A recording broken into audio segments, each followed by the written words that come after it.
নমস্কার বন্ধুরা, কেমন আছেন সবাই? আশা করছি সকলেই ভালো আছেন। আমি স্নেহা, আমার চ্যানেল ভেজ রেসিপি উইথ স্নেহাতে আবারও একটা নতুন রেসিপিতে আপনাদের সকলকে স্বাগত জানাই।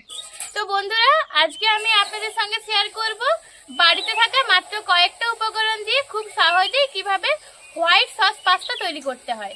তাহলে চলুন বন্ধুরা, আপনারা প্লিজ পুরো ভিডিওটি স্কিপ না করে দেখতে থাকুন। দেখুন বন্ধুরা, এরপর আমি পাস্তাটা তৈরি করব। এই জন্য দেখুন আমি কড়াতে দিয়ে দেবো বেশ কিছুটা পরিমাণে জল।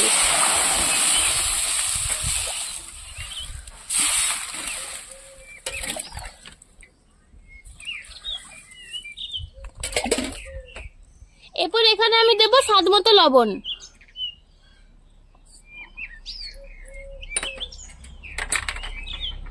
এরপর এখানে দিয়ে দেবো আমি পরিমাণ মতো পাস্তা। এরপর দেব অল্প পরিমাণে সাদা তেল। এরপর এটা আমি খুব ভালো করে বেশ কিছুক্ষণের জন্য ফুটিয়ে নেব। তাহলে বন্ধুরা ফুটে যাক, তারপর ফিরে আসছি। দেখুন বন্ধুরা, পাস্তাটা কিন্তু আমার সেদ্ধ হয়ে গেছে। দেখুন পাস্তাটা কিন্তু আমার সম্পূর্ণভাবে সেদ্ধ হয়ে গেছে। এরপর এটা আমি নামিয়ে নেব। দেখুন বন্ধুরা, আমি এরকম একটা ছিদ্রযুক্ত বাটি নিয়ে নিয়েছি। এই বাটিতে আমি এটা ঝাড়তে দিয়ে দেবো। জলটা ঝরে যাক, ততক্ষণে আমি হোয়াইট সসটা তৈরি করে নিই। তো দেখুন বন্ধুরা, এরপর আমি সবার প্রথমে কড়াতে দিয়ে দেবো অল্প পরিমাণে সাদা তেল। এরপর এখানে আমি দিয়ে দেবো কুচিয়ে রাখা ক্যাপসিকাম।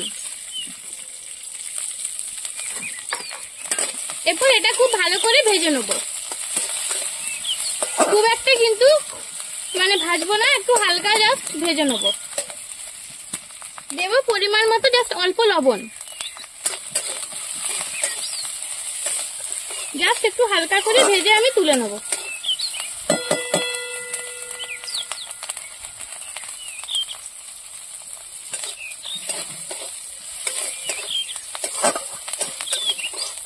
দেখুন বন্ধুরা, এটা আমি একদম হালকা করে ভেজে নিয়েছি। এরপর এটা তুলে নেব। বেশি কিন্তু ভাজা চলবে না।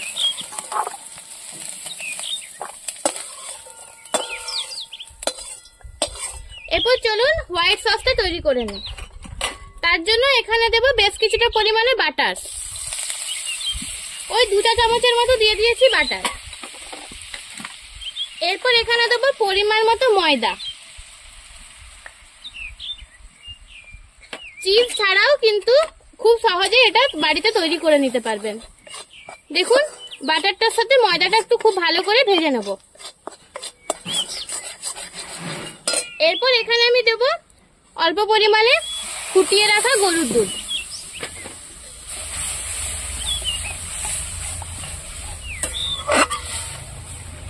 এরপর এইভাবে আমি হোয়াইট সসটা তৈরি করে নেব।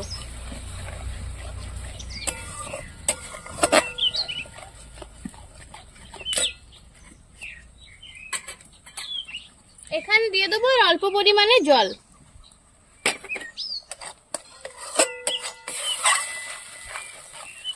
এরপর একে একে এখানে সমস্ত কিছু মিক্স করব। সবার প্রথমে দেব লবণ।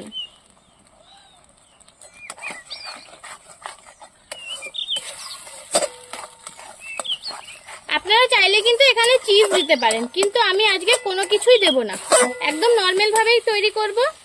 দেব পরিমাণ মতো গোলমরিচের গুঁড়ো।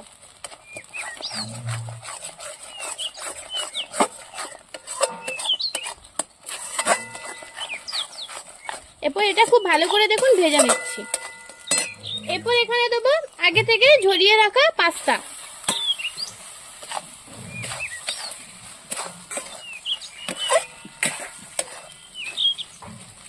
এরপর এখানে দেবো বেশ কিছুটা পরিমাণে চিলি ফ্লেক্স।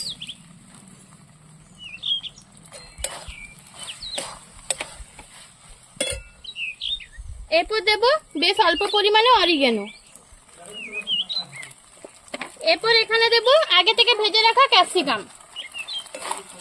দেখুন বন্ধুরা, হোয়াইট সস পাস্তা কিন্তু আমার একদম তৈরি।